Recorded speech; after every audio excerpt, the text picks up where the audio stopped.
ఈ మధ్య ఎవరో నాతో 2 days బ్యాక్ అనుకుంటా ఒక మాట నాకు, వాళ్ళు ఎవరో కూడా తెలియదు, ఫేస్బుక్ నుంచి నాకు మెసెంజర్లో కనెక్ట్ అయ్యి, సిస్టర్ గారు we are very proud of you అండి, ఎందుకంటే we are so happy for you, మీ విషయంలో మేము చాలా సంతోషిస్తున్నాం. ఎందుకు అంటే అమెరికా దేశంలో మీరు మా తెలుగు ఇంటి స్త్రీ, యువర్ తెలుగు ఉమెన్, ఒక తెలుగు స్త్రీ అయ్యుండి మీరు అమెరికా దేశానికి వెళ్ళి అమెరికా ప్రజల మధ్యలో, తెలుగు రానటువంటి ప్రజల మధ్యలో, అమెరికన్ చర్చెస్లో, సంఘాల్లో మీరు బోధ చేసి వచ్చారంటే మీ విషయమే మేము చాలా గర్విస్తున్నాము, మేము చాలా సంతోషపడుతున్నామని చెప్పినప్పుడు నేను చాలా సంతోషపడ్డా. Thank you brother, thank you so much అని. నిజమే దేవుని బిడ్డలారా, ఇది ఖచ్చితంగా దేవుడు మనల్ని ఉద్ధరిస్తున్నప్పుడు, దేవుడు మనల్ని పైకి తీసుకొస్తున్నప్పుడు. ఎందుకంటే అమెరికా అనేది ఒక క్రైస్తవ దేశం అండి, అది క్రిస్టియన్ వరల్డ్. అది అక్కడ వేరే ఎన్నో మతాలు ఉన్నాయి, కానీ వాళ్ళంతా అక్కడి నుంచి వలసకెళ్ళి అక్కడ మరి ఆ మతాల్లో స్థిరపడ్డవాళ్ళు. కానీ what is an American country అంటే it is a Christian country.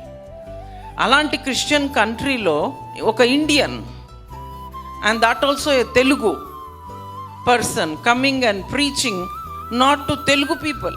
చాలామంది మన ఆంధ్రప్రదేశ్, తెలంగాణ నుంచి పెద్ద పెద్ద సేవకులు వెళ్తారు, కానీ చాలామంది వెళ్ళి మాట్లాడేది తెలుగు సంఘాలు. అమెరికా దేశంలో తెలుగు సంఘాలు కూడా చాలా, నన్ను అట్లాంటాలో నాకు హెబ్రోన్ చర్చి అటువైపు నుంచి నన్ను వచ్చి మాట్లాడమన్నారు అట్లాంటాలో. సో అమెరికా దేశంలో ఇంగ్లీష్ ప్రజలకి వాక్యం చెప్పటం అంటే అందులో వాళ్ళ స్లాంగ్లో, మనం ఇక్కడ మాట్లాడే ఇంగ్లీష్ మాట్లాడితే వాళ్ళకి అర్థం కాదు, వాళ్ళ స్లాంగే వేరుగా ఉంటుంది అనమాట. ఇప్పుడు ఇక్కడ నేను ఒక ఇంగ్లీష్ మాట్లాడినా అక్కడికి వెళ్ళేసరికి నా ఇంగ్లీష్ మారుతుంది. సో అక్కడికి వెళ్ళి వారి మధ్యలో వాక్యం చెప్పటం నా మటుకు నేనైతే అది దేవుడు నాకు ఇచ్చినటువంటి గొప్ప కృపగానే నేను భావిస్తాను.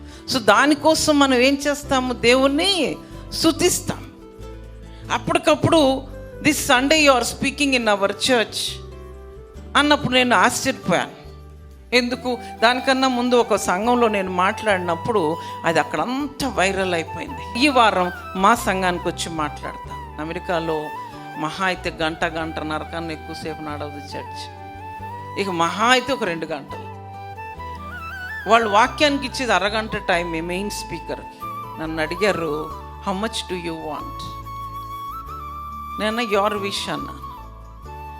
1 hour is okay or 40 minutes is okay, but నేను అన్నా no, that's too much.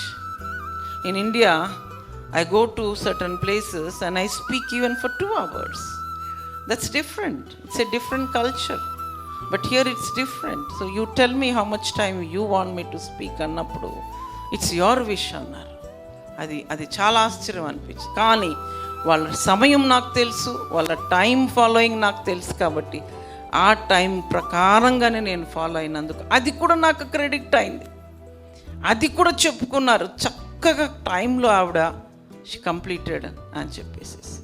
So దేవుణ్ణి ఈ సందర్భంలో దావీదు ఏ విధంగా అయితే, దేవా నువ్వు నన్ను ఉద్ధరించావు, మన జీవితాల్లో ఎన్నో విధాలుగా దేవుడు మనల్ని ఉద్ధరిస్తాడు. దానికి మనం ఏం చేయాలి? ఒక మేలు చేశాడు మన కుటుంబంలో, మన బిడ్డల విషయంలో, మన పరిస్థితుల విషయంలో.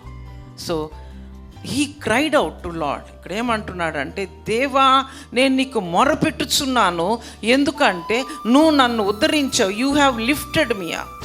అక్కడ అంతగా దేవుడు నన్ను ఆకర్షించుకున్నాడు. అంత ఉన్నతమైనటువంటి ఆ జీవితం దేవుడు మాకు ఇచ్చినందుకు మేము ఏం చేస్తాము? What can we do? We can praise the lord.